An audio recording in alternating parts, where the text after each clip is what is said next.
There are some big changes coming to rate up banners. Let's discuss them.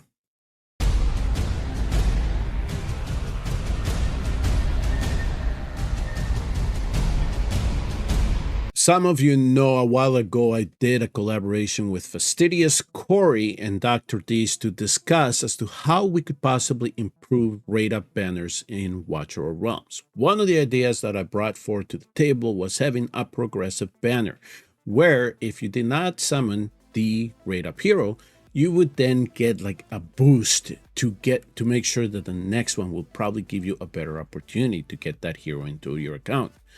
So as we started talking to the developers, between the content creators that actually were invited into the discussion and the developers, we then sent feedback on drafts that they had submitted to us to read to see what we thought about their ideas in terms of improving rate up heroes. Of course, in terms of bringing up the idea of a progressive one, that's the one that we're to open with.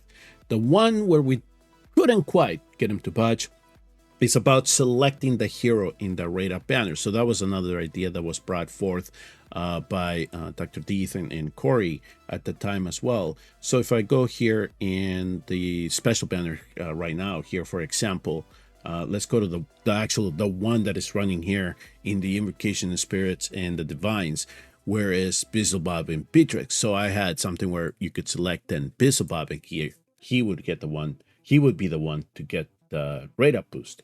But unfortunately, they apparently either cannot do that because of technical aspects, or they just don't see it fitting at this moment. So essentially what it is we have a base rate times the multiplier here, which is 20x, right? This is what we expect. So they have a boost of 20x, these two heroes.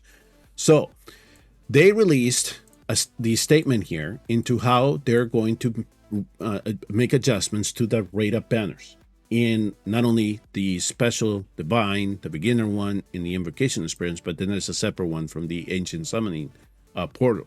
But this was surprising to us because this is not exactly the draft that they had submitted to us as being the final one, or the one that they wanted feedback and revisions on.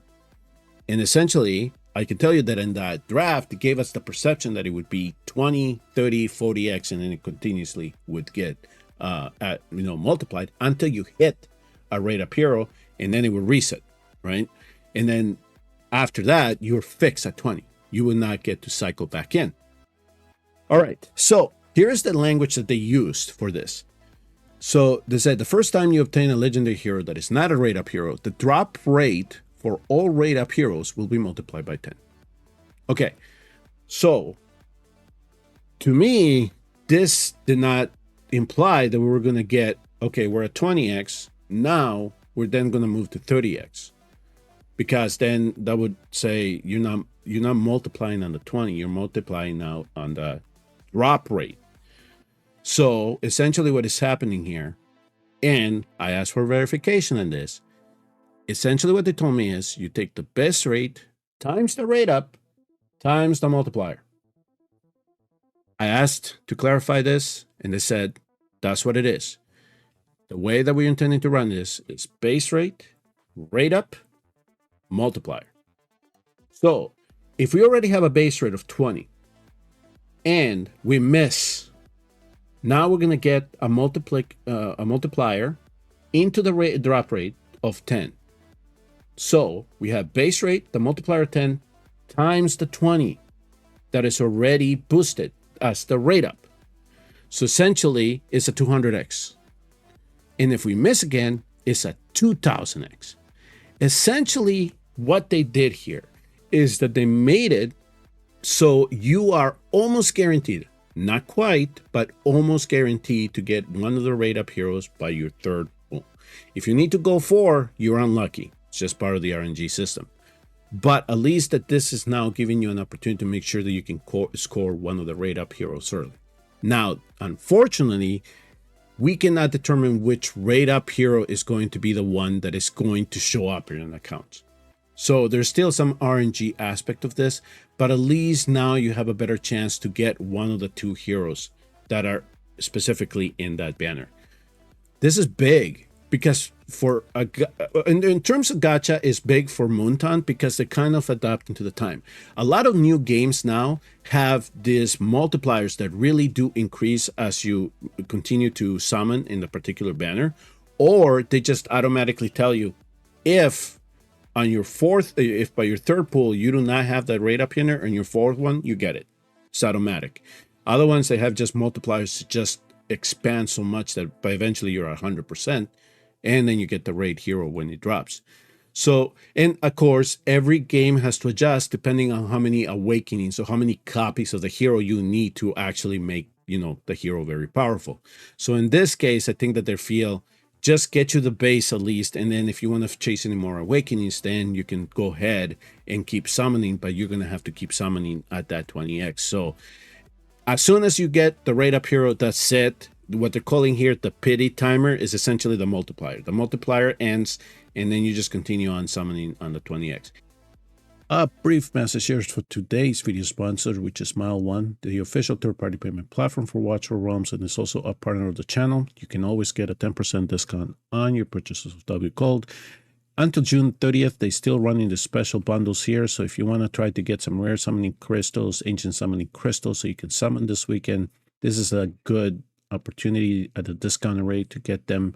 Also, we have the Nightmare faction bundle. So this is the Nightmare specific heroes that you can get, or the Infernal faction bundle.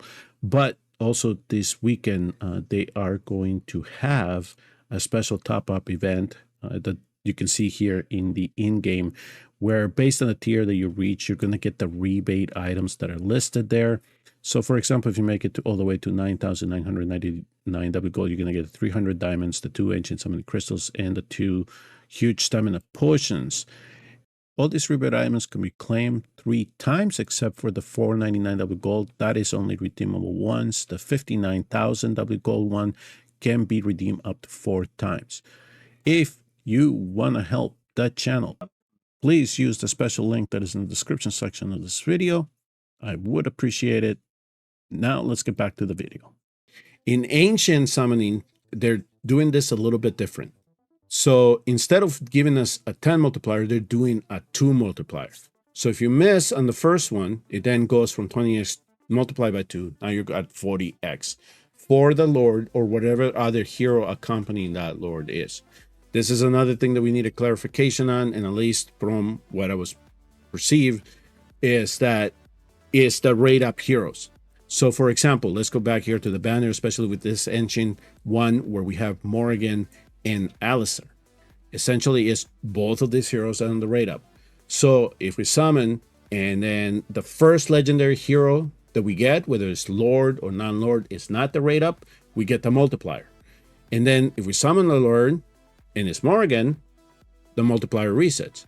If we summon an Alistair, then it resets, the multiplier ends, and it just goes back to 20x.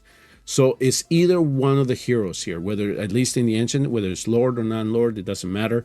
As soon as you hit one of the rate up banners, it just takes the multiplier away, it resets, that's it, and that's all you can expect for that particular summoning session.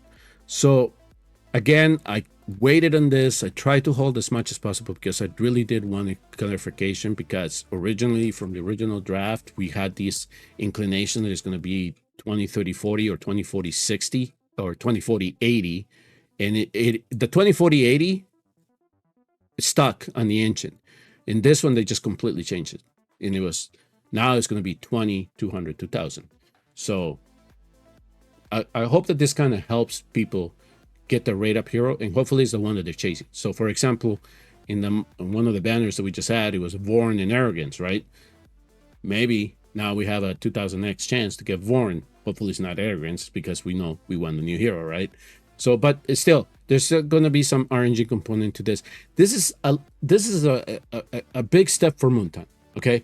So let's just take it for what it is right now, and maybe in the future it keeps improving. Now, of course, the hero pool is going to keep expanding. That's going to be natural for the game as it keeps progressing. More heroes are going to be added in. And in fact, they already announced that they're going to be adding 3 more. So for those of us that have Micah, because we got her through a fusion, we're going to be able to get awakenings for her, Celine, and Callista. because we've gotten these heroes for free or through fusion events. So now we're going to be able to summon them and get them awakened, but they're going to be part of the summoning pool. Hopefully this helps in terms of trying to get the rate up banner heroes that we are chasing. So in this example here, of course, most people I would imagine would have wanted Beelzebub or Beatrix, but most likely, you know, sometimes you get the hero that you don't want, and sometimes you get Beatrix instead of Beelzebub. But that's essentially what the major change was to the summoning system in Watcher Realms. I think it's a big one. It's going to be one that is going to give low spenders and free-to-play players a bigger chance to get the rate-up heroes, and hopefully that comes into play for a lot of you. Thank you all very much for tuning and watching. I will see you all on the next one.